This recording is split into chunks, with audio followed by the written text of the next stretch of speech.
പ്രബോധന രംഗത്ത് പുത്തനുണർവുമായി ലൗദി ഖുർആൻ masters club അവതരിപ്പിക്കുന്നു രാത്രി സന്ദേശം. എന്നും രാത്രി 9 മണിക്ക് യൂട്യൂബിലൂടെ പ്രസംഗ പരിശീലന കളരിയിലെ പഠിതാക്കൾ നിങ്ങൾക്കായി ഒരുക്കുന്നു. കേൾക്കുക, പ്രബുദ്ധരാവുക, മറ്റുള്ളവരിലേക്ക് എത്തിക്കുക.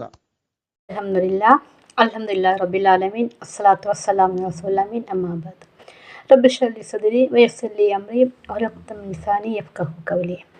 എൻ്റെ ശബ്ദം ശ്രവിക്കുന്ന മാന്യ ശ്രോതാക്കളെ, അസ്സലാമു അലൈക്കും വറഹ്മത്തുള്ളാഹി വബറകാതുഹു. തൗഹീദ് എന്ന വിഷയം അടിസ്ഥാനമാക്കി ഏതാനും ചില വാക്കുകൾ ഞാനിവിടെ പറയാം. ഇസ്ലാമിൻ്റെ അടിത്തറ തന്നെ തൗഹീദാണ്.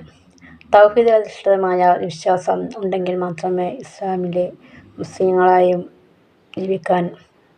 ജീവിച്ചിട്ട് നമുക്ക് കാര്യമുള്ളൂ.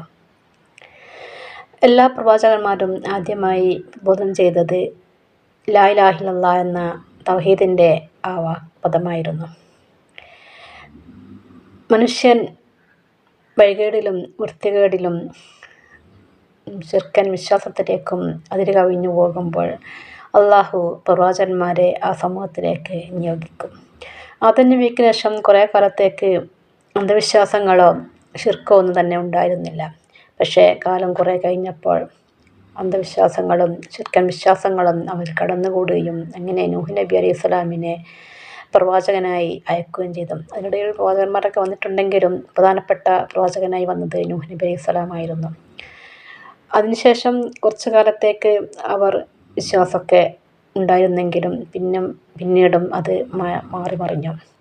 അതിനിടയിൽ തന്നെ പല പ്രവാചകന്മാരും വരികയും കുറേ ആളുകളൊക്കെ ഇസ്ലാമിലേക്ക് വരികയും വിശ്വാസം ഉറപ്പ് വരുത്തുകയും ചെയ്തു. എങ്കിലും കാലം കടന്നു പോകുന്നതനുസരിച്ച് ശിർക്കൻ വിശ്വാസങ്ങൾ സമൂഹത്തിൽ കൂടുതലായി വന്നുകൊണ്ടേയിരുന്നു. ഇപ്പോഴും നമുക്ക് കാണാം മടവൂർ, സിയമക്കം, അജ്മീർ, നാഗൂർ, മമ്പുറം എന്ന് നമുക്ക് പരിചയമുള്ള സ്ഥലങ്ങളാണ്. ഇവിടെയൊക്കെ തീർത്ഥാടനത്തിനായി മുസ്ലിങ്ങൾ എന്ന പേരിൽ അറിയപ്പെടുന്ന ഒരു കൂട്ടം ആളുകൾ ഇപ്പോഴും പോയിക്കൊണ്ടേയിരിക്കുന്നു. പ്രവാചകൻ പറഞ്ഞില്ലേ, നമുക്ക് മുസ്ലിങ്ങൾക്ക് 3 സ്ഥലങ്ങളിലേക്കല്ലാതെ തീർത്ഥാടനത്തിനായി യാത്ര ചെയ്യാൻ പാടില്ല. മസ്ജിദുൽ ഹറാമും മസ്ജിദുൽ നബവിയും മസ്ജിദുൽ അഖ്സയുമാണത്. അതുപോലെ തന്നെ ഖുർആനിൽ പല സ്ഥലത്തും തൗഹീദിനെ പറ്റി പറഞ്ഞിട്ടുണ്ട്. 200-അധികം സ്ഥലങ്ങളിൽ തൗഹീദിനെ പറ്റി ഖുർആൻ കാണാം. ഖുർആൻ്റെ സൂറത്ത് തന്നെ തുടങ്ങുന്നത് ഖുൽ ഹുവല്ലാഹു അഹദ് എന്നാണ്, അള്ളാഹു ഏകനാണ് എന്ന് പറഞ്ഞുകൊണ്ടാണ്. അതുപോലെ തന്നെ മനുഷ്യനെയും ജിന്നിനെയും അള്ളാഹുവിനെ ആരാധിക്കാൻ വേണ്ടിയല്ലാതെ സൃഷ്ടിക്കപ്പെട്ടിട്ടില്ല എന്നും ഖുർആനിൽ കാണാവുന്നതാണ്.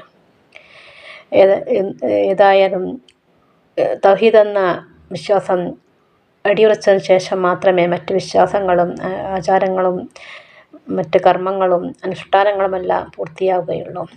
തൗഹീദ് അധിഷ്ഠിതമായി കൊണ്ടുള്ള ജീവിതം കാഴ്ചവെക്കുവാൻ നമുക്കെല്ലാവർക്കും സാധിക്കട്ടെ എന്ന് പ്രാർത്ഥിക്കുകയാണ്. ഞാൻ അവസാനിപ്പിക്കുന്നു. വആഖിറു ദഅവാനാ അൽഹംദുലില്ലാഹി റബ്ബിൽ ആലമീൻ. അസ്സലാമു അലൈക്കും വറഹ്മത്തുള്ളാഹി വബറകാതുഹു.